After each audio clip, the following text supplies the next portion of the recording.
Hey everyone, and welcome to today's Explainer.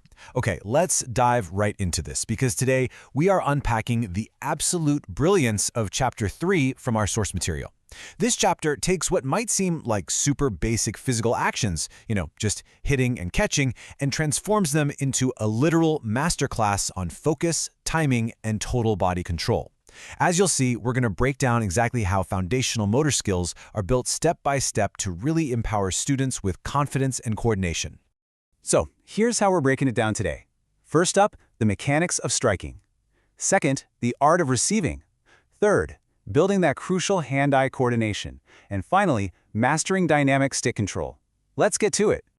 All right, Section 1, the mechanics of striking, focusing on power and rotation. Now, striking a ball isn't just about swinging your arms wildly and hoping for the best, right? It's actually a highly intentional, coordinated chain of movements. So, putting our coach's hat on for a second, let's look at this four-step sequence. It begins with a stance. You want to be sideward, legs shoulder-width apart, knees slightly bent. Next is the grip, dominant hand on top. Then comes the hitting phase. You step forward, swing, and, this is absolutely crucial, rotate those hips and shoulders. And finally, the follow-through, where you let all that kinetic energy carry naturally around your body. Now, what's really interesting about what we're looking at here is the physical progression. The batter starts completely grounded, eyes locked onto the target, knees visibly bent. They are basically a coiled spring ready to generate force right from the ground up. Then, at the actual point of contact, bam, the arms are fully extended. That maximizes both reach and power. It's a perfect visual of coiled energy just being released. But wait, the swing definitely doesn't end at the point of contact. The follow-through requires the upper body to swing right along with the bat, finishing gracefully over the non-dominant shoulder. It's really this complete, flowing motion that ensures you get both maximum power and the balance you need to stay stable after a forceful hit. Moving right along to Section 2, the art of receiving, yielding for control. So, if striking is all about generating explosive power, receiving is the exact opposite. It's entirely about gaining control. It's such a fantastic contrast. On one hand, you have the explosive energy of striking just driving forward.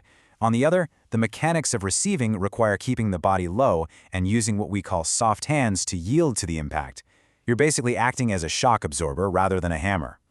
You can kind of think of it as a physical dialogue between the two players. The passer transfers their forward momentum into the ball. Meanwhile, the receiving player drops their center of gravity, keeps their stick nice and close to the ground, and prepares their whole body to gently absorb that incoming force. But here is the real secret, you guys. Receiving actually starts in the brain, long before that ball ever touches the stick. It's all about anticipation. You have to predict the ball's trajectory early, drop your body low, and align your stick to intercept it perfectly. Let's step through the checklist for receiving. First, a really solid stance facing the incoming ball. Second, a gentle grip with both hands. Actually, scratch that. No tight, rigid squeezing at all. Keep it loose. Third, anticipate the path. And fourth, employ those soft hands we talked about. You want to yield slightly upon impact so the ball doesn't just bounce right off the hard stick.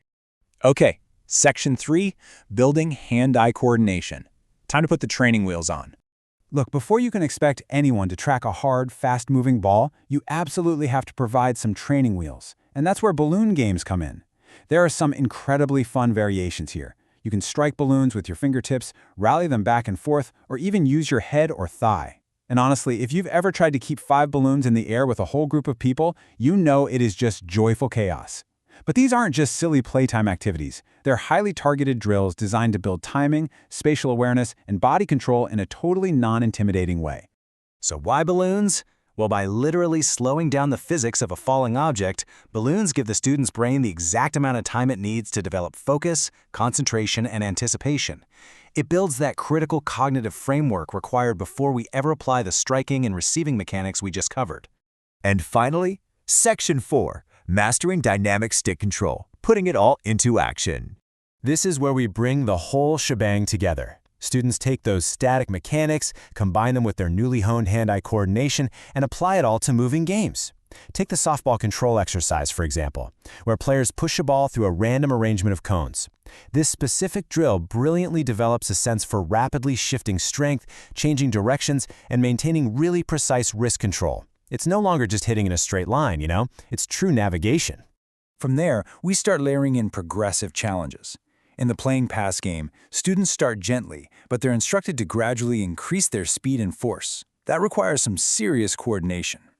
Then we have scoop in the square, where they aim softballs into squares at progressive intervals. Succeeding in scooping the ball accurately builds just an immense amount of confidence before they ever step onto a real field. And then we hit the absolute pinnacle drill, receiving with a stick in motion. In this one, the thrower intentionally passes the ball away from the receiver, literally forcing them to run for it. This requires the student to combine everything at once, anticipating the path, engaging those soft hands to absorb the impact, and dynamically moving their feet. It really strengthens reaction time and represents a flawless example of positive transfer of training from all the previous stepping stones. Which brings us to the end of our explainer. We've seen exactly how complex motor skills are beautifully broken down, starting from static mechanics, moving to cognitive balloon drills, all the way up to dynamic gameplay. So the question I want to leave you with today is this: how will you apply this highly structured, level-up approach to empower your own students or refine your own practice? Thanks so much for learning with us today, and I'll catch you in the next one.